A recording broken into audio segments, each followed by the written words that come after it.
Hello everyone, welcome back to my mini blog. আজকে আমরা বাড়ি থেকে বেরিয়ে চলে যাচ্ছি পাহাড়ে ঘুরতে। তোমরা নিশ্চয়ই বুঝতেই পারছো গাড়িতে পতাকা দেখে আজকে 15ই আগস্ট, তাই আমরা বাড়ি থেকে বেরিয়ে পড়েছি ঘুরতে যাওয়ার জন্য। গাড়ি করে অনেকটা দূর আসার পর ভালো একটা ভিউ পয়েন্ট থেকে দাঁড়িয়ে পড়েছি ফটোশ্যুট করার জন্য। পাহাড়ের বড় বড় গাছপালা ও ওয়াটারফল দেখতে দেখতে পাহাড়ের আরও উপরে চলে যাচ্ছি আমরা। আমাকে যদি কেউ বলে পাহাড় না সমুদ্র ভালো লাগে, তাহলে আমি বলবো আমার পাহাড়ই ভালো লাগে। আর তোমাদের পাহাড় না সমুদ্র ভালো লাগে তাড়াতাড়ি কমেন্টে জানাও। পাহাড়ের উপরে উঠতে উঠতে আমরা ফাইনালি পৌঁছে গেছি হর্নবিল পার্কে।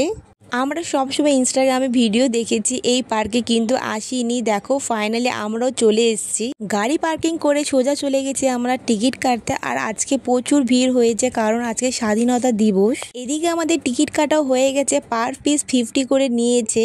টিকিট কেটে চলে যাচ্ছে আমরা ওপরে। দেখে আমরা আজকে কাচের ওপর দিয়ে হাঁটবো। আর আজকে স্বাধীনতা দিবস বলে এত ভিড় হয়েছে যে আমাদের কাচের উপরে ওঠার জন্য আমাদের লাইন দিতে হয়েছে। ফাইনালি এত ভিড় কেটে আমরা কাচের উপরে উঠে গেছি। নিচে সব কিছু দেখতে এত ভালো লাগছে। আমি কাচের উপর দিয়ে হাঁটতে থাকি, আর তোমরা চ্যানেলটি সাবস্ক্রাইব করে দিও। বাই বাই, দেখা হচ্ছে নেক্সট ভিডিওতে।